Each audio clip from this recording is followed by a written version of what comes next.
আজ একাদশী, আজ সারাদিন বৃষ্টির পূর্বাভাস রয়েছে আর সেই বৃষ্টি মাথায় নিয়েই চলছে প্রতিমা নিরঞ্জন। একেবারে সরাসরি বাবুঘাটের ছবি আপনারা দেখতে পাচ্ছেন। গঙ্গার ঘাটে ঘাটে আজ প্রতিমা বিসর্জন ঘিরে ঘাটগুলিতে কড়া নিরাপত্তার ব্যবস্থা করা হয়েছে।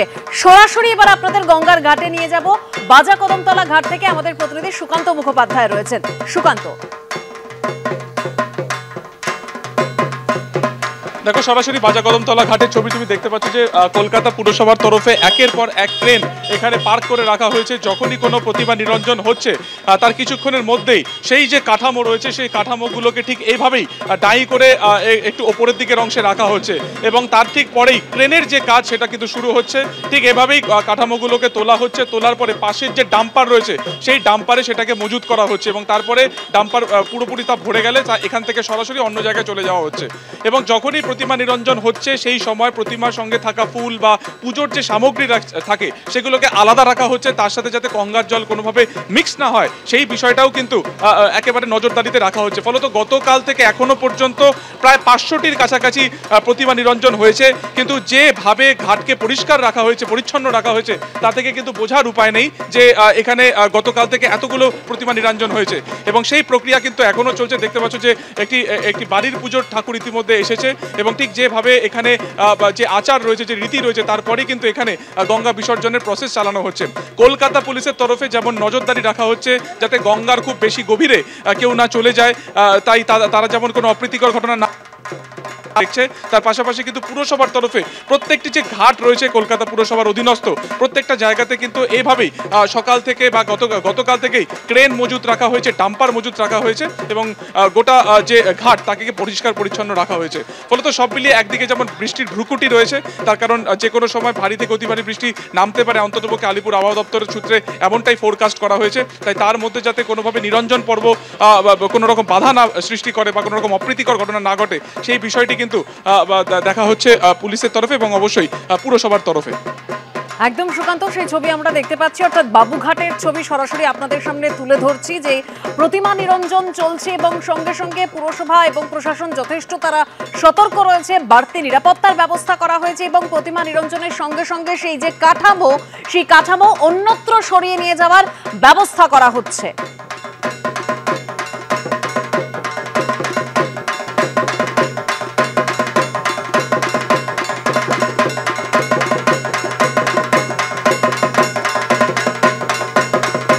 দশমী তিথি পড়তেই রাজবাড়ির পুজোয় বিষাদের সুর। বরিশার সাবর্ণ রায়চৌধুরীদের বড়বাড়ির দুর্গাপুজো থেকে টাকির পুবের বাড়ি, মহিষাদল রাজবাড়ি থেকে কৃষ্ণনগর রাজবাড়ি প্রথা মেনে হলো প্রতিমা বিসর্জন। সিঁদুর খেলায় মাতলেন রাজপরিবারের সদস্য থেকে শুরু করে সাধারণ মানুষ। প্রত্যেকের গলাতেই একই সুর, আবার এসো মা। রাজত্ব জমিদারি আজ আর কিছুই নেই, তবে দুর্গাপুজোর ঐতিহ্য, পরম্পরা ও বনেদিয়ানা বজায় রয়েছে এখনো। পুজোর এই 5টা দিন বাংলার বিভিন্ন প্রান্তের রাজবাড়িগুলো যেন নতুন করে প্রাণ ফিরে পায়, কিন্তু তিথি মতে দশমী পড়তেই বিষাদের সুর। সাবর্ণ রায়চৌধুরীর বাড়ি, টাকির পুবের বাড়ি, মহিষাদল রাজবাড়ি, কৃষ্ণনগর রাজবাড়ি, কলকাতার যেসব পুজোয় কান পাতলে আজও বহু পেছনে ফেলে আসা সময়কে অনুভব করা যায়, তাদেরই অন্যতম হল বরিশার সাবর্ণ রায়চৌধুরীদের বড়বাড়ির দুর্গাপুজো। সপ্তদশ শতাব্দীর গোড়ায় কৃষ্ণদেব রায়চৌধুরীর হাত ধরে 1717 সালে এই পুজো শুরু হয়। এবার 309তম বর্ষে পা দিল এই পুজো। 4 দিন রীতি মেনে পুজোর পর এদিন হলো সিঁদুর খেলা। আজকে মন সবারই খুবই ভারাক্রান্ত, যেহেতু আমাদের আবার একটা বছরের অপেক্ষা যে বাড়ির মেয়ে উমা আবার একটি বছর পরে আমাদের কাছে আবার ফিরে আসবে। তবে ওই মথুরা মোহনের কথায় আমাদের বিসর্জন আমাদের হয় ঠিকই, কিন্তু প্রতিমা বিসর্জন হয় আমাদের হৃদয়ে। আমরা প্রত্যেকের মঙ্গল কামনায় আমরা এই স্ত্রীরা যারা সিঁদুর খেলা করি বছরে এই একটি দিন আমরা সবাই সবার মঙ্গল কামনা করি এবং সবাই সবার বড়দের আশীর্বাদ নিই, প্রণাম নিই। বিসর্জনের বিষাদ উত্তর 24 পরগনার টাকির পুবের বাড়িতেও। এবছর এই পুজো 303 বছরে। ভোর 5:30টায় মঙ্গল যাত্রার পর ঠাকুর দালান থেকে প্রতিমা বের করা হয়। কচুর শাক দিয়ে পান্তা নিবেদন করে উমাকে পিতৃগৃহে পাঠান জমিদার বাড়ির সদস্যরা। 26 জন বেহারার কাঁধে চেপে প্রতিমা রওনা হয় রাজবাড়ির ঘাটের উদ্দেশ্যে। সেখানেই ভোরবেলায় হয় বিসর্জন।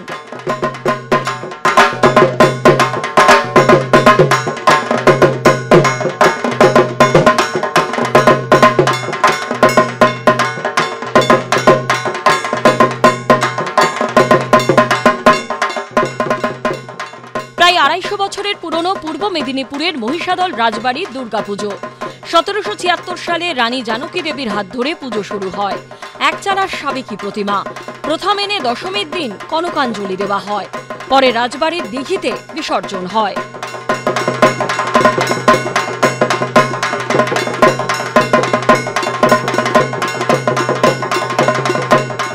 মনটা প্রতিবারের মতন এবছরও খুব খারাপ লাগছে, কিন্তু আমাদের বাঙালিদের জন্য আজকে পুজোর যেমন একভাবে দেখতে গেলে আজকে পুজোর শেষ দিন, অন্যভাবে দেখতে গেলে আগামী বছরের অপেক্ষাটাও এবছর থেকেই শুরু।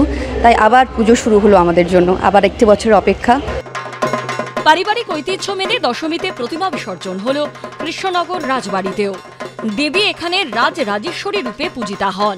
এদিন মায়ের আরতি করেন রাজমাতা অমৃতা রায়, পরে সিঁদুর খেলায় মেতে ওঠেন।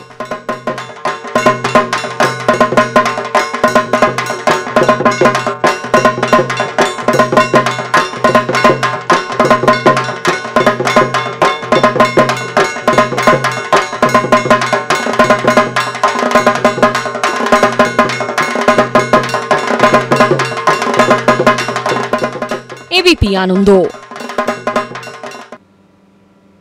প্রতিবারের মতো এবারও ইছামতির তীরে নজর কাড়া নিরঞ্জন পর্ব দেখতে ভিড় জমালেন দূর দূরান্ত থেকে আসা মানুষজন। বৃষ্টিকে উপেক্ষা করেই দিনভর নৌকো করে মাঝ নদীতে নিয়ে গিয়ে চলল প্রতিমা নিরঞ্জন। বিদায় বেলায় বিষাদের সাক্ষী দশমীর ইছামতি। দিনভর বৃষ্টি মাথায় করেই চলল প্রতিমা নিরঞ্জন। নৌকা করে মাঝ নদীতে প্রতিমা নিয়ে গিয়ে চলল নিরঞ্জন পর্ব।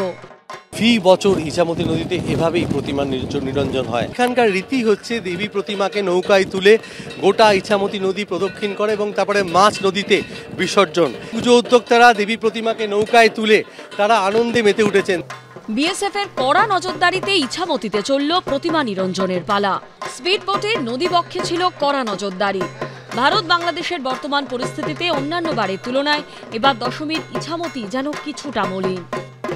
ভিড় প্রতিবার যেরকম হয় সেরকমই হয়েছে, কিন্তু ঘটনা যেটা হচ্ছে দশমীতে আমরা যে নৌকোর যে উন্মাদনাটা নদীর মাঝখানে আমরা দেখতে পাই একটু কম, হয়তো প্রাকৃতিক এই আবহাওয়ার জন্য।